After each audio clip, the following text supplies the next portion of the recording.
Hey everyone, welcome to Creating with Cassie. I'm so excited for you to join me today because I'm going to be making a project from Me Time Delivered's Bella Box. This one came out this last spring. It's the Fresh and Local Bella Box, and I'm going to be doing one of the bonus designs. I started thinking, I need some sort of video that talks about a specific technique, and I really wanted to teach you all about how to do raw edge applique. And I was like, what do I have? What do I have that I can show this?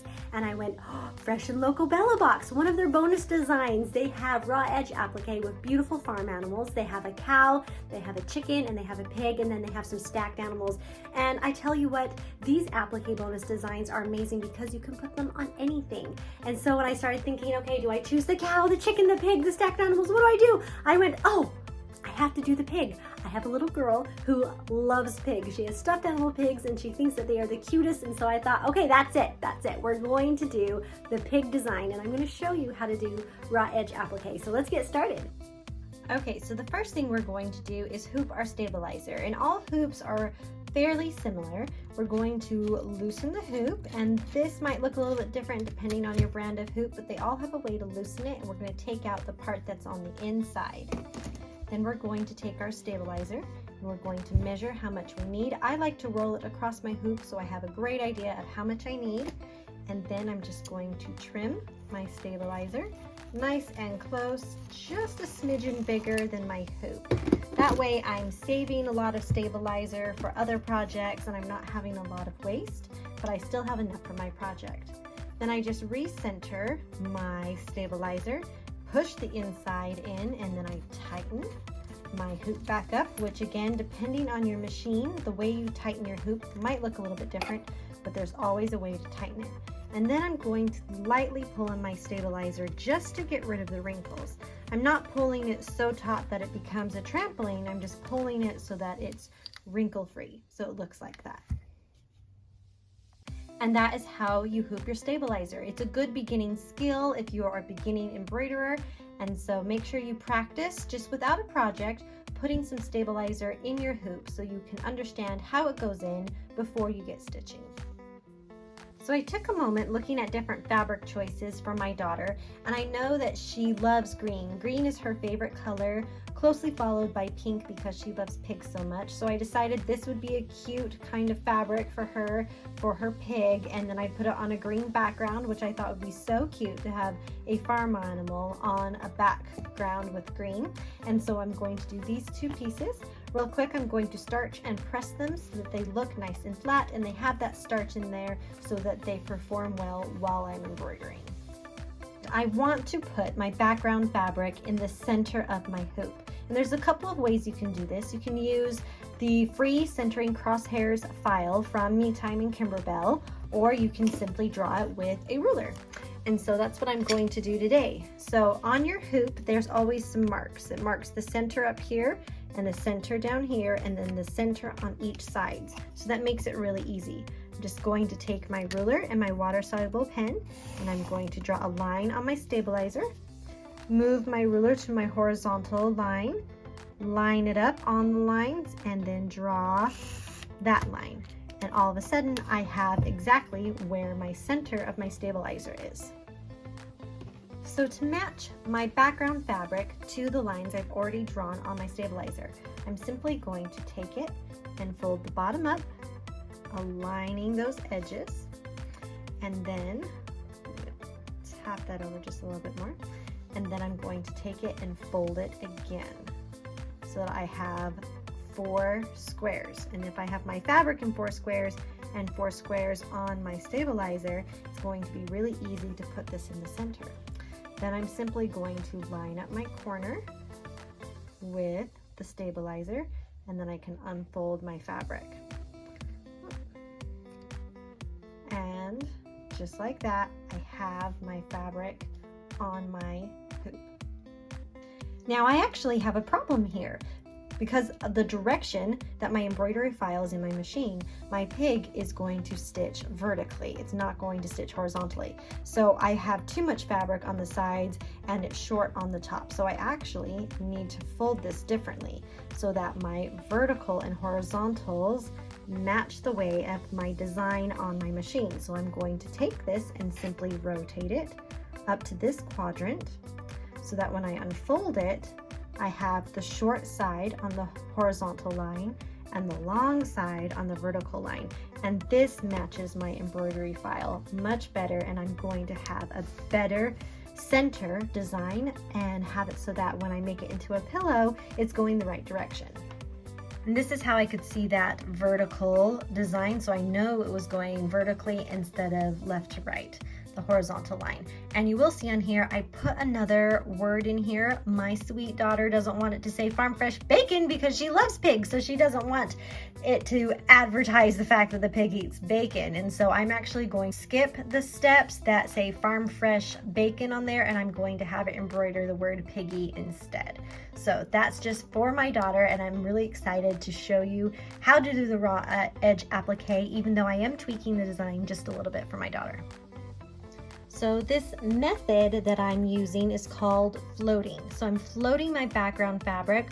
Other times you'll have the background fabric sandwiched in the hoop along with the stabilizer, which is a fantastic way to do it. But the way I decided to do it today was to float my fabric. So the first thing we're going to do is stitch a placement line for our pig fabric.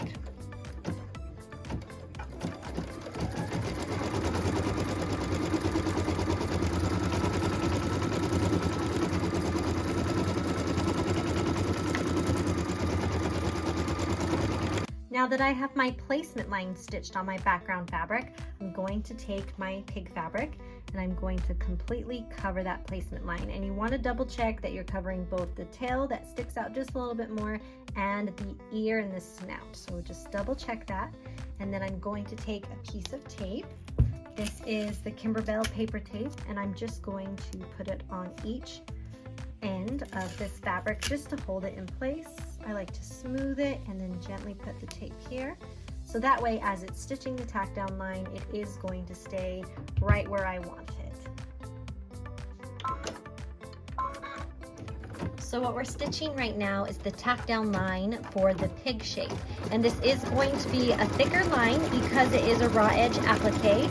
And I did choose a light pink color because that's what I wanted it to look like for the shape of my pig. You could do a bolder color if you want this tack down line to shine a little bit more, because there's not going to be a decorative stitch. There's going to be no cover stitching on the edges, so you can kind of play with what color thread you want, whether you want it to blend in or stand out, which is kind of the fun part of a raw edge applique design.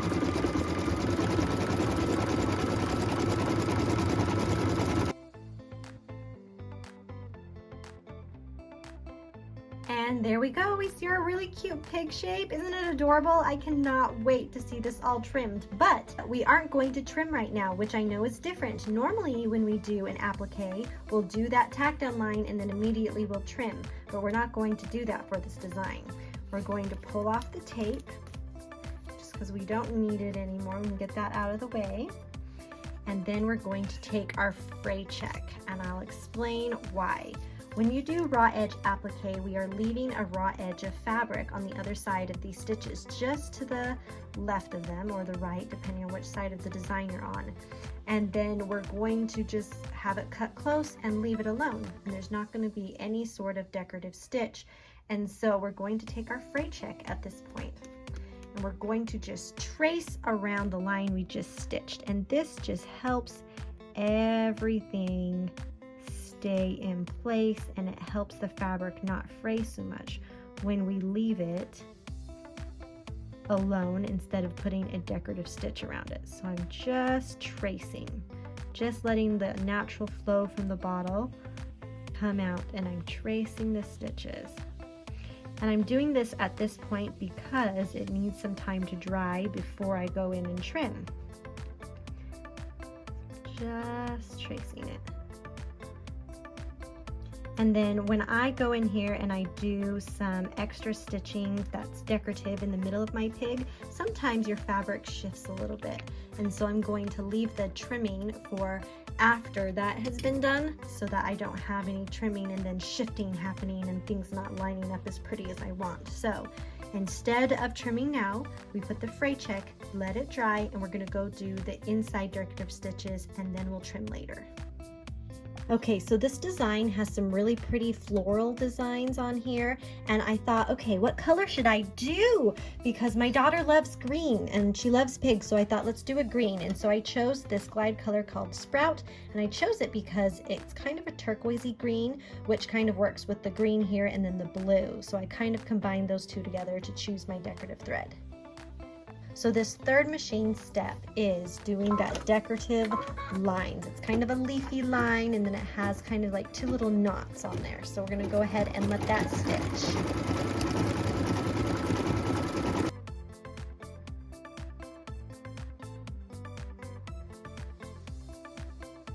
Okay, so remember how the design says farm fresh bacon, but my daughter didn't really want that. So I put piggy here on top of my design. I just layered them up. So I'm going to go ahead and skip this step. So I'm just going to push my buttons here and skip the step, and that brings it to piggy. So I'm going to go ahead and stitch that in a white colored thread. And we'll get that stitching.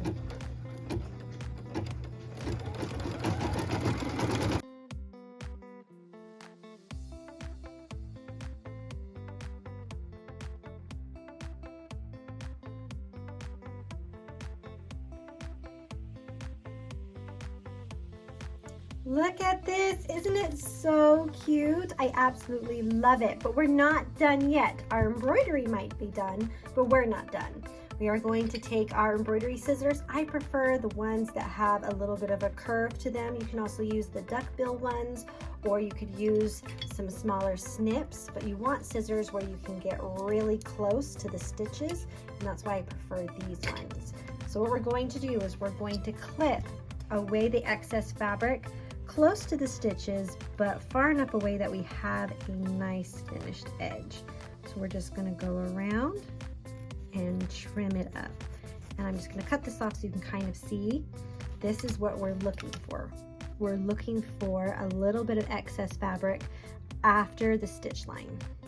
I'm going to go ahead and trim that up now.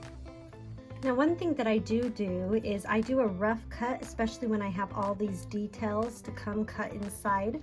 I will just cut away all the excess that I can so that it's not in my way. And that makes it a little bit easier to come and cut all of these details. So I'll just cut a big portion of that away so that now all I have left are the detail areas. Now I did do around the tail, but I'm going to show you what I do when you have a little bit of a tighter space.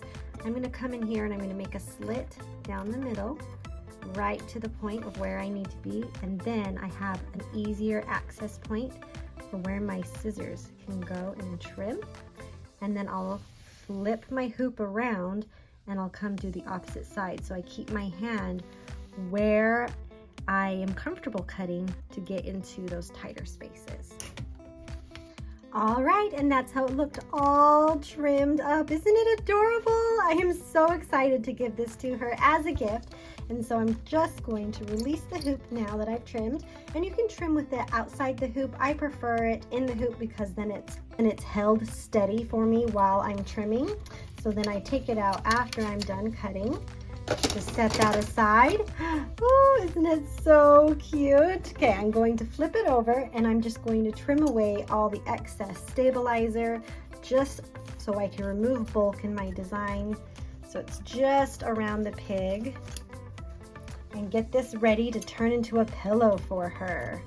Oh, I'm so excited.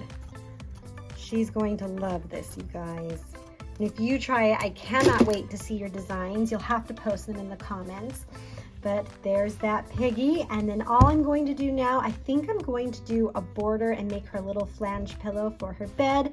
And she's going to love it. But this is how we do raw edge applique. And remember, we've already done the fray check in advance. We just let it dry, but if you feel the need, you can go ahead and add another layer of it, but it isn't necessary. But there you go. You guys, look what we made! Isn't it so amazing? I absolutely love how this pig looks with the clean cut design with that raw edge applique. I mean, seriously, pigs are smooth, and so if we got all super fancy, we would not have the look that we want. But with raw edge applique, we do, and I'm so excited that I get to share this with you. Now here, I did change the words. So remember, in the Bella Box design, it says fresh and local bacon. But because this is going on my little girl's bed and she has a bunch of stuffed animals, she didn't want it to say bacon. I get it, it makes sense. So we just changed it to piggy. I really hope that you go out and give the Fresh and Local Bella Box a try and some of these bonus designs because they are so cute. They are so cute, and I'm so excited because a new Bella Box is coming in October, so we're almost there and we can almost see what that Bella Box is going to be all about, and I cannot wait. And I hope that you do give some raw edge applique a try because it's really pretty. So go out there and make something beautiful, and we'll see you next time.